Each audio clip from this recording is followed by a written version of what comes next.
Graça e paz, irmãos. Isaías 52, vamos ler a partir do verso 13.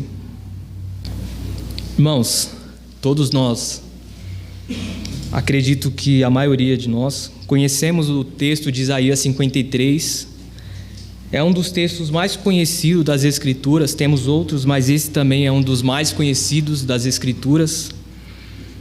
E com razão, né? Porque é um texto lindo, que retrata de uma forma muito minuciosa e detalhada e meticulosa a morte do Salvador.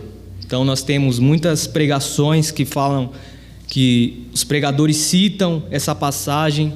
Temos louvores que falam a respeito do sacrifício desse texto de Isaías 53. Nós hoje mesmo acabamos de cantar um louvor que retrata Isaías 53, e ele é considerado um poema ou um cântico. Isaías vai retratar outros cânticos ao decorrer do seu livro, bem como no capítulo 42, o capítulos 49 e 50, e o capítulo 52, que começa no verso 13, e ele vai discorrer todo o capítulo 53, o cântico do servo sofredor. E o que me deixa curioso também é que Isaías ele escreve esse texto, esse poema, esse cântico 700 anos antes de Cristo. 700 anos antes de Cristo, Isaías está escrevendo esse cântico. E todos os verbos desse cântico estão no passado. Se você notar, Isaías vai dizer que ele tomou sobre si as nossas enfermidades, que ele levou as nossas doenças. Isaías fala que ele foi castigado, que ele foi transpassado. E isso fica evidente, irmãos, que o sacrifício de Cristo não foi um acidente, que a cruz de Cristo não foi um acidente, ela fez parte do propósito de Deus para salvar os pecadores, para redimir o mundo caído. Então nós vamos ver aqui algumas advergências que algumas pessoas vão atribuir o servo sofredor de Isaías 53. Alguns vão dizer que esse servo sofredor diz respeito a Israel. Então alguns vão usar esse texto e vão dizer: esse texto de Isaías 53, ele não fala de Cristo, ele está falando de Israel. E nós vemos outras passagens que Deus vai chamar Israel de servo. Deus chama Israel de servo. E a palavra servo para Israel, ela só faz sentido quando está num contexto de escravidão, quando Israel tem que pagar um tributo para ser liberto. E naquilo que Deus chamou Israel, para Israel ser servo, Israel falhou. Primeiro que Deus chamou Israel para mostrar o resplendor de Deus. Israel deveria ser luz para os gentios. E Israel deveria levar salvação até os confins da terra. Note comigo Isaías 49, a partir do verso 3, ele diz assim: E ele me disse, você é meu servo, Israel, em quem mostrarei o meu resplendor. O versículo de número 6, ele diz assim: ele diz, para você é coisa pequena demais ser meu servo, para restaurar as tribos de Jacó e trazer de volta aqueles de Israel que eu guardei. Também farei de você uma luz para os gentios, para que você leve a minha salvação até os confins da terra. Então Israel deveria mostrar o resplendor de Deus, Israel deveria ser luz para os gentios, Israel deveria levar a salvação até os confins da terra. E esse, irmão, sempre foi o propósito de Deus. Nós lembramos de quando Deus ele entrega a lei para o povo, quando Deus se revela para o povo no monte. Deus diz para Israel, Deus diz para o povo: se vocês obedecerem a minha lei, se vocês obedecerem os meus estatutos, As outras nações circunvizinhas, elas olharão para vocês e elas dirão: que povo é este, tão diferente, com leis tão justas, com um Deus tão achegado a eles. Então as nações veriam a diferença de Israel. Israel com uma lei justa, Israel com um Deus tão chegado, tão próximo deles. Mas o que aconteceu? Israel quebra os mandamentos de Deus. E em toda a história de Israel vai ser assim, irmãos. Quando a gente estuda a história de Israel, quando a gente acha que Israel, nós diz, agora vai, Israel peca. Quando a gente pensa que Israel vai voltar para o caminho, que Israel agora vai obedecer a Deus, Israel peca. Israel desobedece a Deus. Então nós vamos ver aqui, nós descartamos Israel como servo sofredor de Isaías 53. Tendo em vista também que Isaías ele descreve este servo sofredor não como um povo, mas como um indivíduo.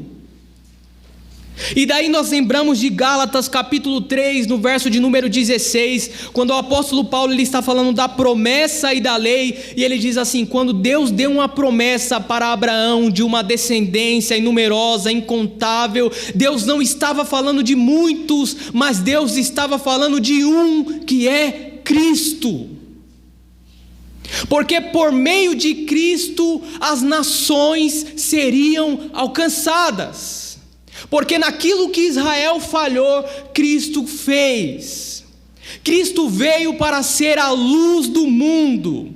Cristo veio para glorificar ao Pai, para mostrar o resplendor do Pai. Cristo veio para levar a salvação até os confins da terra. Ele é o descendente da mulher, de Gênesis capítulo 3, quando Deus disse: da descendência da mulher nascerá aquele que esmagará a cabeça da serpente. Ele é o filho de Abraão, que Deus havia prometido que ia dar um filho para ele, e por meio deste filho todas as famílias da terra seriam abençoadas. Ele é o filho de Davi, que construiria um templo para Deus, que edificaria um templo para Deus. É Cristo. Então ele vem glorificar a Deus. E outra, ele vem pagar a dívida de Israel, porque Israel está em um estado de escravidão. Ele vem pagar a dívida de Israel. No capítulo 8 de João, no versículo 31, ele diz assim: e conhecereis a verdade, e a verdade vos libertará, e se o Filho vos libertar, verdadeiramente vocês serão livres. Israel diz: nós nunca fomos escravos, por que você está dizendo que nós vamos ser livres? Ainda é mentiroso, né?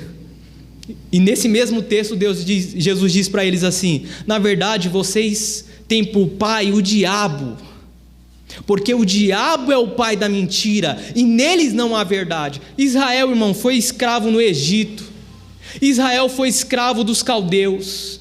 Israel agora estava sendo escravo dos romanos, e eles diziam assim: nós nunca fomos escravos. E sobretudo, irmãos, eles tinham um senhor pior do que todos esses: o pecado.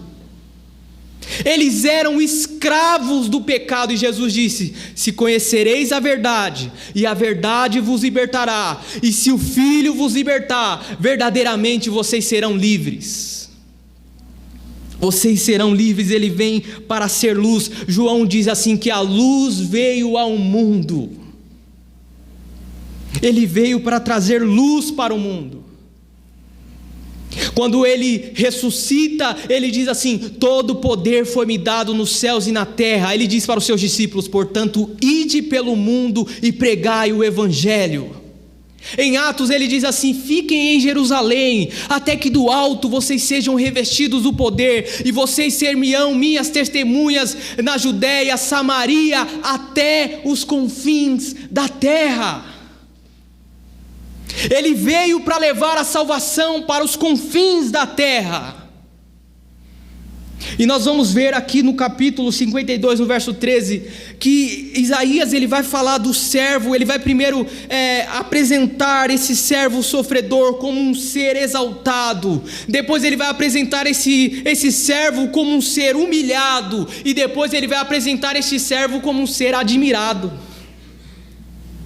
Ele é humilhado, ele é exaltado, humilhado e admirado. Olha o versículo 13 do capítulo 52, ele diz assim: vejam, o meu servo agirá com sabedoria, será engrandecido, elevado e muitíssimo exaltado. Ele está falando desse servo como sendo um servo exaltado. Ele é exaltado, mas essa exaltação dele, irmãos, vem através da sua humilhação. Ele é exaltado porque primeiro ele foi humilhado.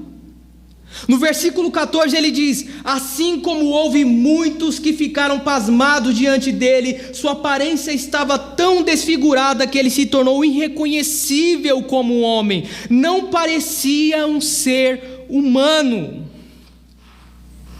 Ele não parecia um ser humano. Tamanho era a forma como ele estava desfigurado. Mas através da humilhação, ele vai ser admirado entre as nações. O versículo 15 ele vai dizer assim: de igual modo ele aspergirá muitas nações, reis calarão a boca por causa dele, pois aquilo que não lhes foi dito verão, e o que não ouviram compreenderão. Eles ficaram pasmados, as nações ficaram pasmados diante daquele rei que está agora desfigurado, daquele servo desfigurado.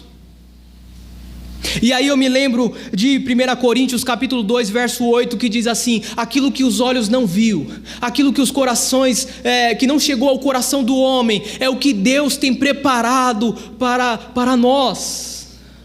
E a gente já pensa no céu, é o céu, né? Mas ele está falando do mistério que esteve oculto nas outras gerações, que é Cristo. Ele diz: Cristo é o poder de Deus e a sabedoria de Deus. É esse ser, irmão, que está agora desfigurado, irreconhecível como homem, que nem parece um ser humano. É Ele que é o poder de Deus, é Ele que é a sabedoria de Deus. Por isso que o Evangelho é um escândalo. A Bíblia diz que o Evangelho é um escândalo para os judeus e loucura para os gregos, mas para aqueles que crêem, tanto judeus como gregos, é poder de Deus e sabedoria de Deus. Cristo é poder de Deus e sabedoria de Deus. Aquilo que parece loucura para os homens é aquele que é chamado ser o Messias, ser crucificado, ser morto na cruz, é loucura para os homens. É essa mensagem, irmão, que é escândalo, que é loucura, que é difícil os homens entender. Eles só têm uma compreensão exata disso quando o próprio Pai revela para eles. Jesus disse para os seus discípulos: quem diz os homens a respeito do Filho do Homem? Aí disseram, uns dizem que o Senhor é Elias, outros dizem que o Senhor é João Batista, outros dizem que o Senhor é Jeremias. Eles dizem: mas e vocês? O que vocês pensam ao meu respeito? Aí Pedro diz: tu és o Cristo, o Filho do Deus vivo. Aí Jesus disse: disseste bem, Simão Bajonas, isso não pode vir de você, é o Pai que te revelou isso. Porque ninguém pode crer que Jesus é o Messias se Deus não revelar para ele. E essa mensagem, irmãos, é uma mensagem que é louca para o mundo. É uma mensagem que é loucura para os entendidos. Isso que é loucura, irmãos. É por isso que nós precisamos dar ênfase ao Evangelho verdadeiro. Loucura é a mensagem da cruz. Loucura não é o que os homens estão fazendo por aí com o Evangelho nas igrejas. Isso não é loucura. Não é, ou pelo menos não é a loucura do Evangelho, não é o poder de Deus e não é a sabedoria de Deus. O poder de Deus e a sabedoria de Deus é o Filho de Deus ser crucificado. E diante dessa mensagem, quem creu na nossa pregação, Isaías vai dizer: a quem foi revelado o braço forte do Senhor? No capítulo 12 de João, acompanhe comigo, capítulo 12, verso 37. Ele vai dizer assim: mesmo depois que Jesus fez todos aqueles sinais milagrosos, não creram nele. Isso aconteceu para se cumprir a palavra do profeta Isaías, que disse: Senhor, quem creu em nossa mensagem? E a quem foi revelado o braço do Senhor? Por esta razão eles não podiam crer, porque, como disse Isaías no outro lugar, cegou os olhos, endureceu-lhes o coração, para que não veja com os olhos, e nem entendam com o coração, e nem se convertam, e eu os cure. Isaías disse isso porque viu a glória de Jesus e falou sobre ele. Quem creu na nossa pregação? Eu lembro de Isaías no capítulo 6, que Isaías ele tem aquela visão gloriosa, que os serafins estão entoando cânticos àquele que está sentado no trono, e Deus diz assim: quem enviarei? Quem irá por nós? Isaías diz: eis-me aqui, envia-me a mim. E depois ele diz assim: você vai pregar para um povo que não entende, para o povo que não quer se converter, para um povo cego e para um povo surdo. Isaías diz: Senhor, mas até quando eu vou pregar para esse povo? Aí Deus diz: até que eles sejam destruídos, até que a cidade esteja desolada. É até aí que você vai pregar, Isaías, porque a sua pregação não depende se as pessoas estão ouvindo ou não. O que Deus está ordenando para você é: pregue. Ah, Senhor, mas eles não vão ouvir. Pregue. Mas eles não vão se converter. Pregue.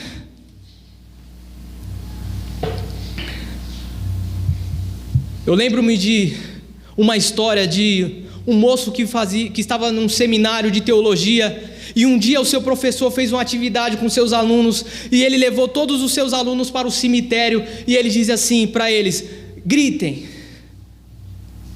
E eles falaram: mas eles estão mortos, eles não vão ouvir. E ele disse: assim vai ser quando vocês estiverem pregando no púlpito. Eles não vão ouvir. Por quê? Porque eles estão nesse mesmo estado de morte espiritual. Eles estão surdos. Esse dia também eu ouvi uma história de uma moça que ela faz trabalho com pessoas que são deficientes auditivas. E ela foi fazer um trabalho em uma igreja com pessoas deficientes. E ela chegou lá, ela disse assim para o pastor: pastor, quantos deficientes auditivos o senhor tem aqui? Ele disse: eu tenho 100 membros, irmãs, e eu tenho 100 deficientes auditivos. Ela disse: como assim? Porque eu prego toda semana, mas parece que eles não ouvem. Parece que eles não ouvem. Parece que não há mudança, parece que não há transformação. Sabe por quê, irmãos? Porque este evangelho aqui, ele não alcançou os corações. É por isso que Isaías está falando. Isso não é de hoje, não é de agora. É no tempo de Isaías. Ele está dizendo: quem creu na nossa mensagem e a quem foi revelado o braço do Senhor. O braço do Senhor, irmão, está falando da sua força como rei. Porque apesar dele se apresentar como servo sofredor, após a sua morte, ele foi exaltado como um rei forte. Foi dado para ele todo o poder nos céus e na terra. Ele não tinha beleza alguma para que pudesse atrair as pessoas. Isaías vai dizer no versículo 2: ele cresceu diante dele como um broto tenro e como uma raiz saída de uma terra seca. Ele não tinha qualquer beleza ou majestade que nos atraísse, nada havia em sua aparência para que o desejássemos. Foi desprezado e rejeitado pelos homens, ou um homem de dores, experimentado no sofrimento, como alguém de quem os homens escondem o rosto. Foi desprezado e nós não o tínhamos em estima.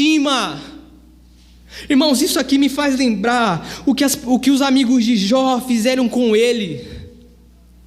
Foi a mesma coisa que aconteceu com Cristo. Isaías vai dizer que nós o reputávamos por aflito, ferido de Deus, como se ele merecesse aquele castigo, como se o castigo fosse uma punição porque ele mereceu. E foi assim que os homens fizeram com Cristo, como os amigos de Jó fizeram com ele. Jó estava desfigurado também.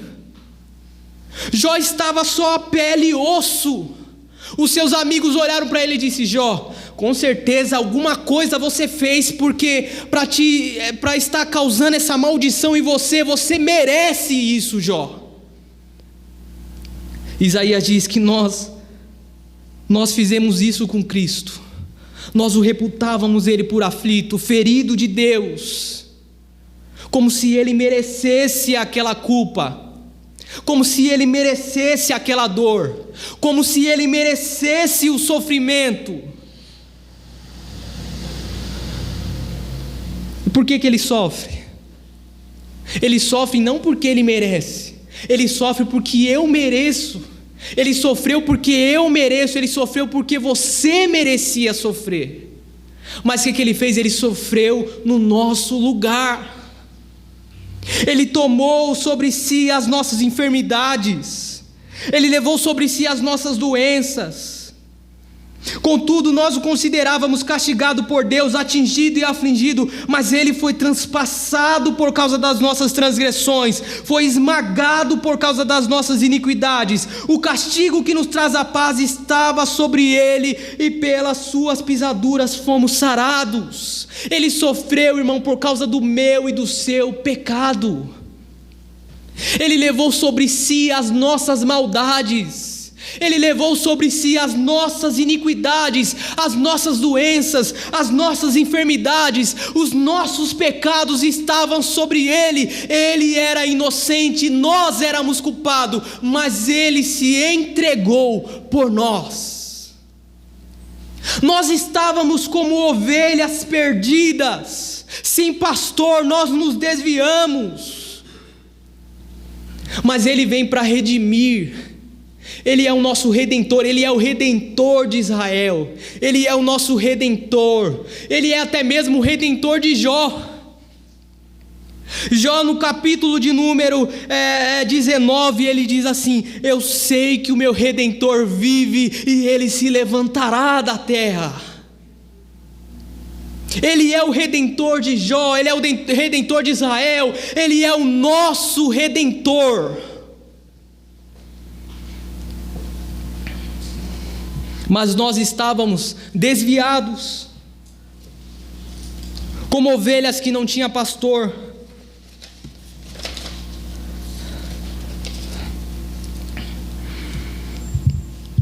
Essa ovelha aqui, irmãos, o servo não é Israel, Israel é a ovelha perdida, assim como nós.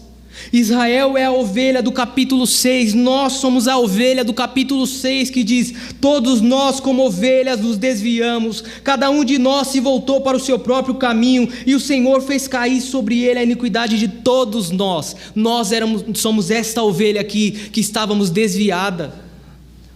Paulo em Romanos, ele diz assim, que não há ninguém que busque a Deus, não há ninguém que entenda, todos nós nos desviamos.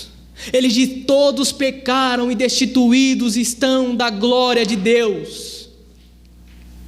Ele diz que por um homem entrou o pecado no mundo, e pelo pecado a morte passou a todos os homens, porque todos pecaram. Então não há ninguém que seja inocente, só houve um inocente na terra até hoje, e ele morreu crucificado. Eu e você não somos inocentes. Aí você diz: mas eu sou tão bonzinho, faço mal para ninguém. Certa feita um jovem rico chegou para Jesus e disse: bom mestre. Jesus disse: não me chame de bom, só o meu pai é bom. Mas nós temos a tendência de se achar bons. Mas nós, irmãos, nos desviamos do caminho, nós pecamos contra Deus. mas Ele nos buscou, Ele nos atraiu. Em Romanos, no capítulo 10, no verso 16, olha o que o apóstolo Paulo vai dizer: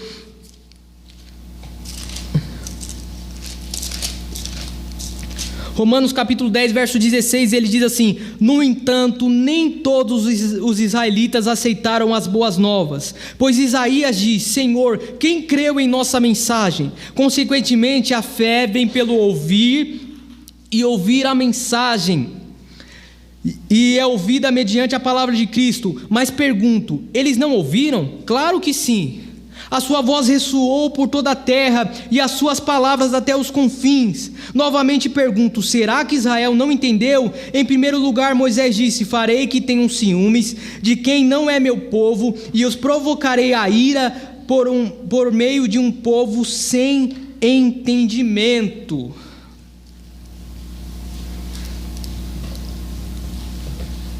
Irmãos, nós estávamos como ovelha sem pastor,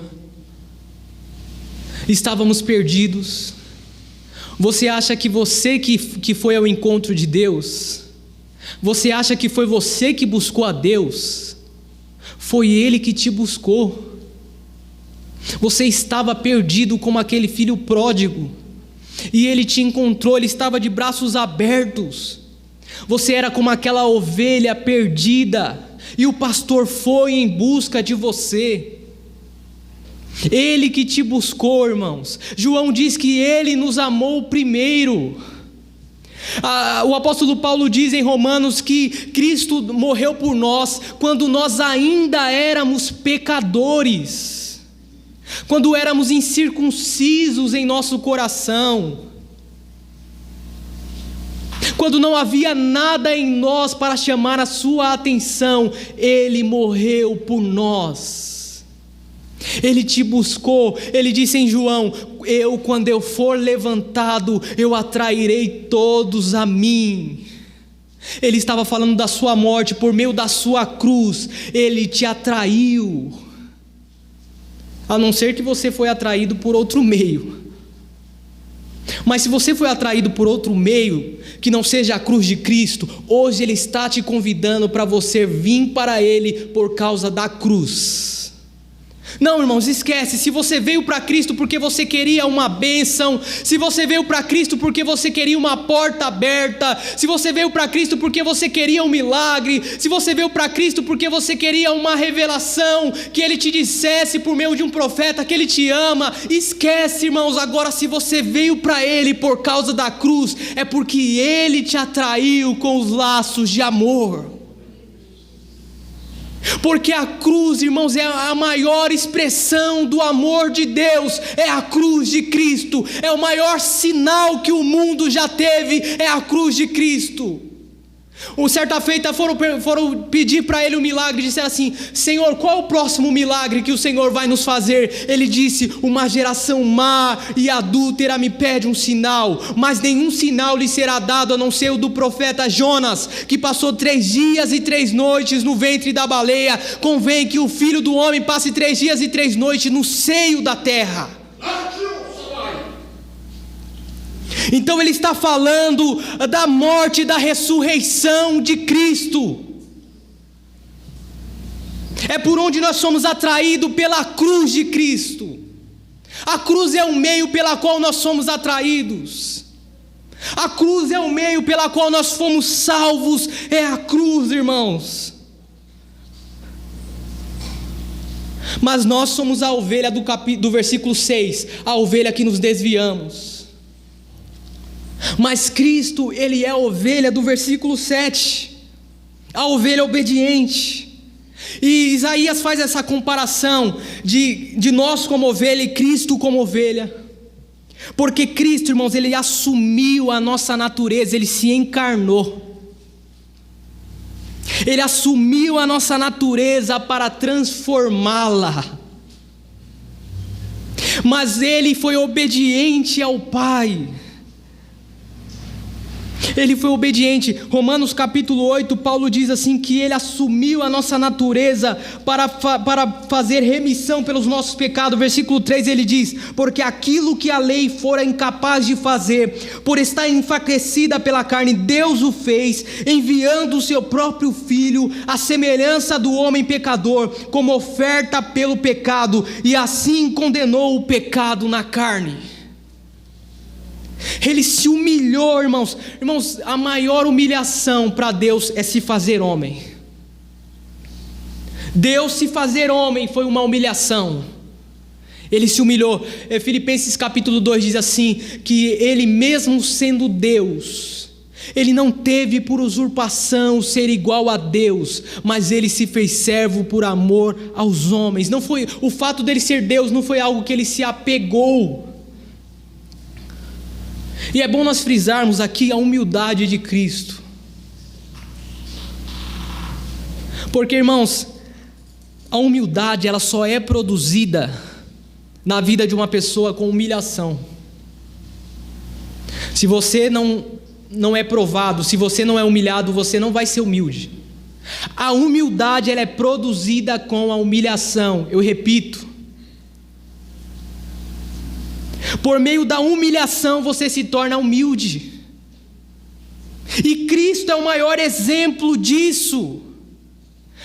Paulo ele está tratando um caso em Filipenses no capítulo, em todo o seu livro, porque havia duas irmãs na igreja que estavam em conflito.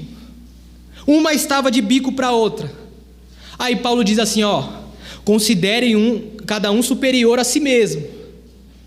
Aí o apóstolo Paulo está dizendo que haja em vocês o mesmo sentimento que houve em Cristo Jesus, que mesmo sendo Deus, não usou por usurpação ser igual a Deus, mas se fez servo, sendo obediente até a morte de cruz.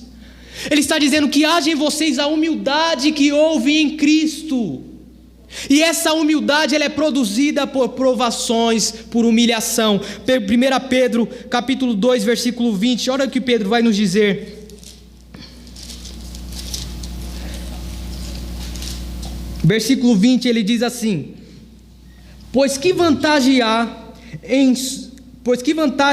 em suportar açoites recebidos por terem cometido mal? Mas se vocês suportam sofrimento por terem feito bem, isso é louvável diante de Deus.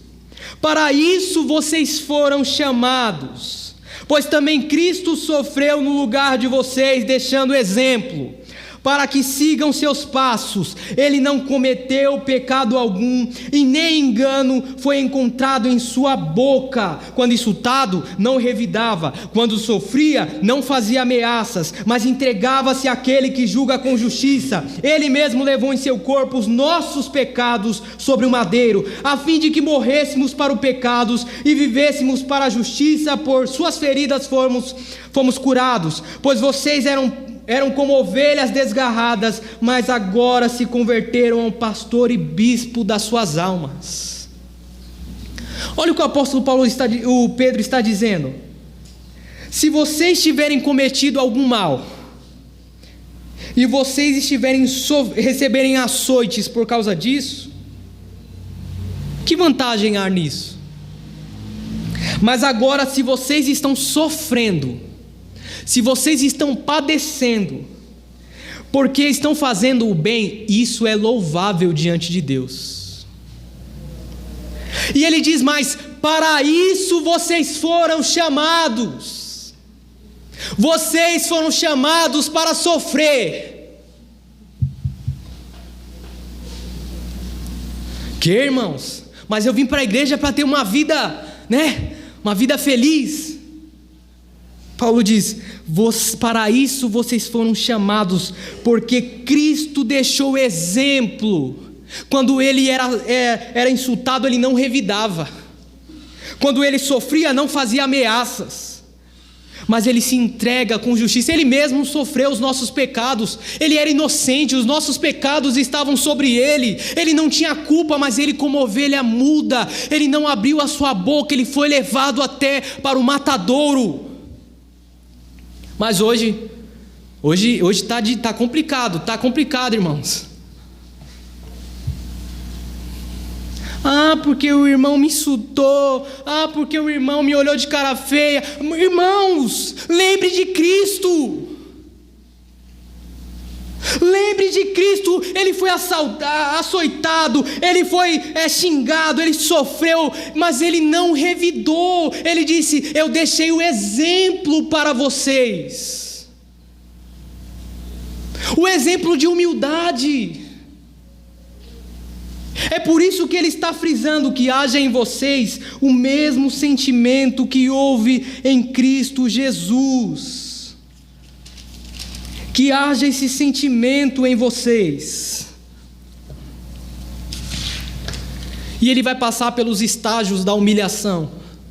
O primeiro estágio que nós falamos, o estágio da encarnação, ele se faz homem. Ele nasce em uma manjedoura. Ele não nasceu num palácio como um rei. Aos 2 anos, ele já era fugitivo, teve que fugir, porque Herodes queria matar ele. Desde o seu nascimento, a sua vida inteira foi vida de cruz, foi uma vida de sofrimento, irmãos. Ele está fugindo para não ser morto aos 2 anos. Isaías vai falar que ele foi oprimido, ele foi afligido, ele foi eliminado da terra dos viventes, ele foi sepultado, que é um sinônimo de morte. O sofrimento dele. Quando você lê a história do sofrimento de Cristo, o que fizeram com Cristo? O que fizeram com o servo sofredor? Amarraram ele, bateram no rosto dele, açoitaram Jesus, colocaram nele uma coroa de espinho. Quando teve sede, deram para ele vinagre para que ele bebesse, cuspiram nele, bateram na sua cabeça.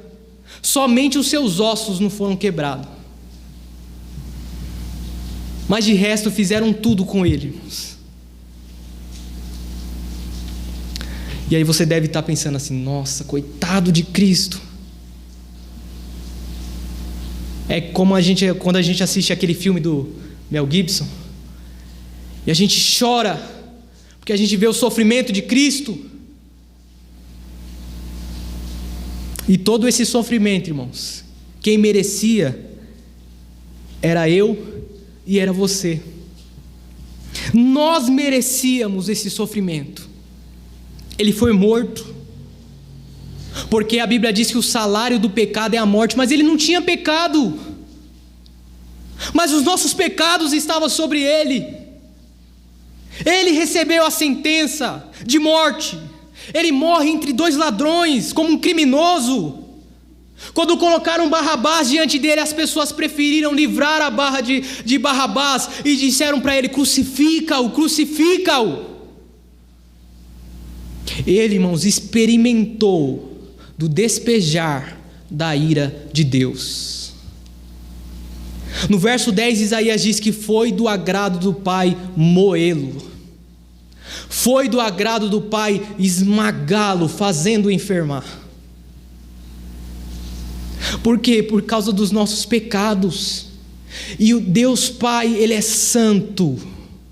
Abacuque diz que ele não pode suportar o mal, ele não pode olhar para o que é mal. Na cruz Cristo grita: Deus meu, por que me desamparastes? Porque os nossos pecados estavam ali sobre ele, as nossas iniquidades estavam sobre ele, a ira de Deus estava sobre ele, estava sobre o Filho de Deus. Porque, irmãos, o pecado de toda a humanidade estava ali sobre Cristo, sobre o Filho de Deus. De toda a raça humana, a maldade do mundo estava ali sobre ele. Tamanha dor que ele já começa a experimentar quando ele está orando no Getsemane e ele começa a suar sangue. Isaías diz assim, no versículo 8: com julgamento opressivo ele foi levado, e quem pode falar dos seus descendentes? Aqui nós temos duas linhas de pensamento para isso. Mas eu entendo que isso aqui é que ninguém ficou ao seu favor. Ninguém ficou ao seu favor. Cadê os seus discípulos? Quando viram Pedro lá, disseram: você andava com ele. Ele disse: nem conheço. Não sei quem é. 3 vezes. Quando ele está orando no Getsêmani, ele leva Pedro, Tiago e João, e eles não conseguem velar com ele 1 hora. Ele está ali em agonia, e eles estão o quê? Eles estão dormindo. Ele está sentindo ali a opressão. Ele diz: Senhor, Pai, se possível for, passa de mim esse cálice, mas todavia seja feita a sua vontade. E ele ora de novo: Pai, se possível for, passa de mim esse cálice, mas todavia seja feita a sua vontade. E ele disse a todo tempo: eu vim fazer a vontade do meu Pai. Eu vim fazer a vontade do Pai. E a vontade do Pai era que o Filho recebesse a punição em nosso lugar. Porque Ele é o Cordeiro que tira o pecado do mundo. Ele é o Cordeiro substitutivo. Ele é o Cordeiro que estava lá quando Abraão vai oferecer Isaque. E Isaque está andando com seu pai: Pai, onde está o cordeiro para o sacrifício? Abraão diz: Deus proverá. E quando Abraão está para sacrificar o seu filho, o anjo grita: eis aí o cordeiro. João avista ele, João diz: eis aí o cordeiro que tira o pecado do mundo. Ele é o cordeiro obediente, a ovelha obediente, que leva sobre si as nossas maldades.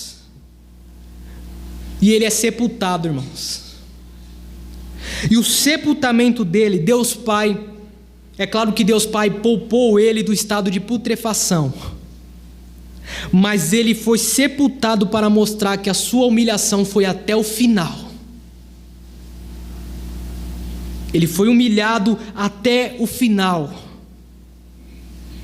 E ser sepultado, irmãos, é a mesma ideia de Gênesis 3:9. Você vai trabalhar, Adão, até que você volte para o pó de onde foi tomado. Ele foi sepultado. Mas a morte não pôde o deter.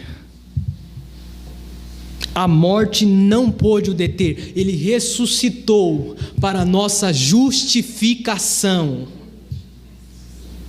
para que fôssemos justificados. Na cruz ele estava nos justificando. O que é justificação? Os nossos pecados estavam sobre ele, as nossas iniquidades foram lançadas sobre ele, e a sua justiça foi atribuída a nós.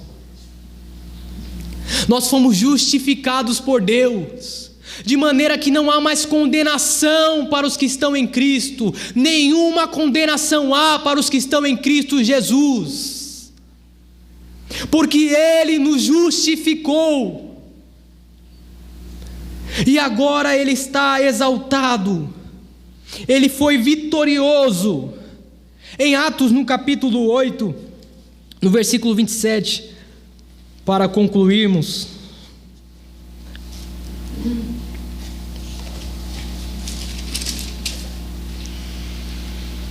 Atos 28, versículo 27 diz assim, vamos ler o versículo 26. Um anjo do Senhor disse a Filipe: vá para o sul, para a estrada deserta que desce de Jerusalém a Gaza. Ele se levantou e partiu. No caminho encontrou um eunuco etíope, um oficial importante encarregado de todos os tesouros da Candace, rainha dos etíopes.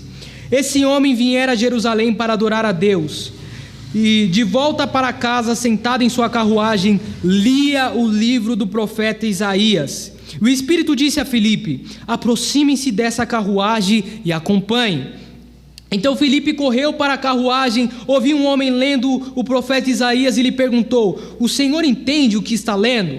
Ele respondeu: como posso entender se alguém não me explicar? Assim convidou Filipe para subir e sentar-se ao seu lado.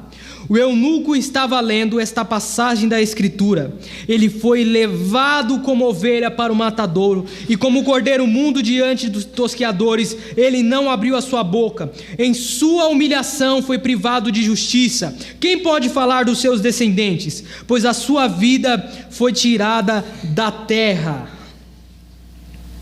O eunuco está lá lendo o livro de Isaías. Ele tinha ido para o templo para adorar, e ele está lendo a passagem que nós estamos fazendo a exposição, e Filipe chega perto dele e diz: você entende o que você lê? Ele diz: como eu posso entender se ninguém me explicar? Primeiro, irmão, nós vemos algo aqui tão fantástico e glorioso. Quando nós lemos o livro de Deuteronômio, nós vamos ver que havia uma certa restrição para uma pessoa que fosse, para um eunuco, adorar a Deus. Havia uma restrição, porque era um sinal ali de maldição, talvez porque ele não pudesse procriar, não pudesse ter uma descendência. E ele está lendo o profeta Isaías. Ele não entende o que está lendo. Ele diz: mas será que Isaías está falando dele ou está falando de outro? E Filipe vai começar a fazer uma exposição do evangelho para ele, e vai mostrar que o servo sofredor é Cristo. O servo sofredor de Isaías 53 é Cristo. Porque ele está, e Filipe está mostrando para ele que Cristo está tirando a maldição, porque ele levou sobre si os seus pecados, a sua maldição, a iniquidade dele foi lançada sobre Cristo. Isaías 56, ele tinha profetizado que os eunucos teriam acesso à adoração plena. Olha Isaías 56. Isaías 56 diz assim: assim diz o Senhor: mantenham a justiça e pratiquem o que é direito, pois a minha salvação está perto, e logo será revelada a minha retidão. Feliz aquele que age assim, o homem que nisso permanece firme, observando o sábado, para não profaná-lo, e vigiando sua mão para não cometer nenhum mal. Que nenhum estrangeiro que se dispõe a unir-se ao Senhor venha dizer: é certo que o Senhor me excluirá do seu povo. E que nenhum eunuco se queixe: não passo de uma árvore seca. Pois assim diz o Senhor: aos eunucos que guardarem o meu sábado, que escolherem o que me agrada e se apegarem à minha aliança, a eles darei dentro de meu templo e dos seus muros um memorial, um nome melhor do que os filhos e filhas, um nome eterno que não será eliminado. É isso que Cristo veio trazer, irmãos. Cristo, ele veio trazer o acesso pleno para aquele eunuco, para que aquele eunuco pudesse adorar a Deus. Agora em Cristo ele tem acesso ao templo de Deus. É a integração de um desprezível. Ele está integrando aquele eunuco na família de Deus, e agora ele tem acesso à presença de Deus por meio de Cristo. Assim como o eunuco, assim como a mulher samaritana, assim como os gentios, assim como nós, todos agora têm acesso ao Pai por causa do servo sofredor que nos justificou, que levou sobre si as nossas maldades, que levou sobre si as nossas iniquidades. Ele disse para a mulher samaritana: vai chegar um dia, e essa hora já chegou, em que os verdadeiros adoradores adorarão o Pai em espírito e em verdade, porque é esse que o Pai procura. Ela diz: qual é o lugar certo de adorar? Em Gerezim, em Jerusalém? Ele disse: é no Pai, é em Cristo, é em espírito e em verdade, porque em Cristo é o lugar de adoração. Em Cristo é o lugar de adoração, irmão. E é desse sumo sacerdote que nós precisávamos. É desse mediador que nós precisávamos. Olha o Hebreus capítulo 7, verso 26, diz assim: é de um sumo sacerdote como esse que precisávamos, santo, inculpável, puro, separado dos pecadores, exaltado acima dos céus. Ao contrário dos sumos sacerdotes, ele não tem necessidade de oferecer sacrifício dia após dia, primeiro por seus próprios pecados e depois pelos pecados do povo. Ele fez uma vez por todos, quando a si mesmo se ofereceu. É desse sumo sacerdote que nós precisávamos, irmãos. Um sacerdote santo, puro, inculpável, separado dos pecadores, exaltado acima dos céus, que não precisa oferecer todos os dias sacrifícios, que não precisa anualmente oferecer sacrifício. Ele ofereceu-se uma vez só, e foi o suficiente para remir nós dos nossos pecados. Foi o suficiente para nos salvar. Foi o suficiente. Não precisa mais de sangue de animais, de bodes, de carneiros, porque Cristo derramou o seu sangue.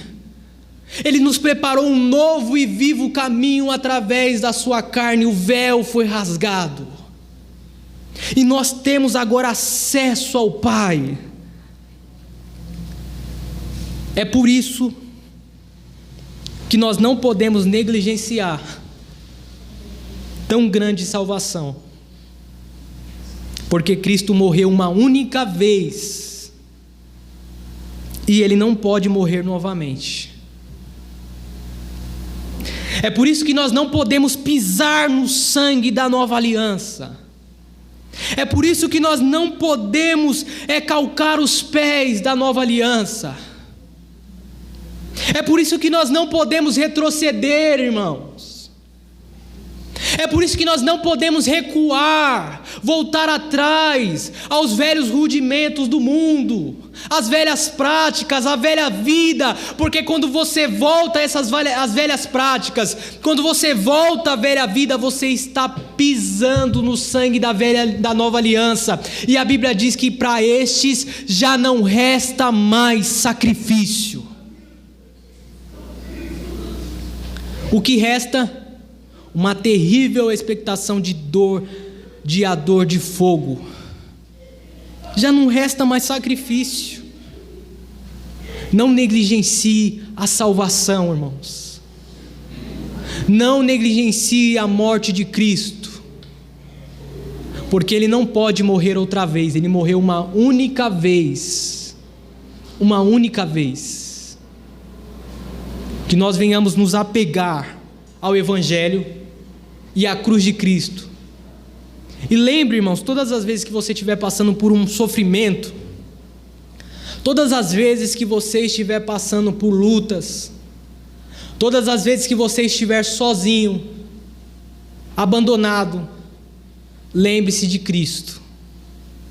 Porque nós vemos para a vida dos apóstolos, muitos deles na hora da morte foram solitários. Paulo, quando ele está para morrer, ele diz assim: eu estou sozinho, todo mundo me abandonou, Demas me abandonou amando o presente século. Ele diz: quando eu fui me defender, ninguém esteve presente, só Cristo que o defendeu, que o acompanhou. Lembre-se de Cristo, porque ninguém sofreu mais do que Ele, e Ele veio também para nos deixar o exemplo. Amém? Que Deus abençoe.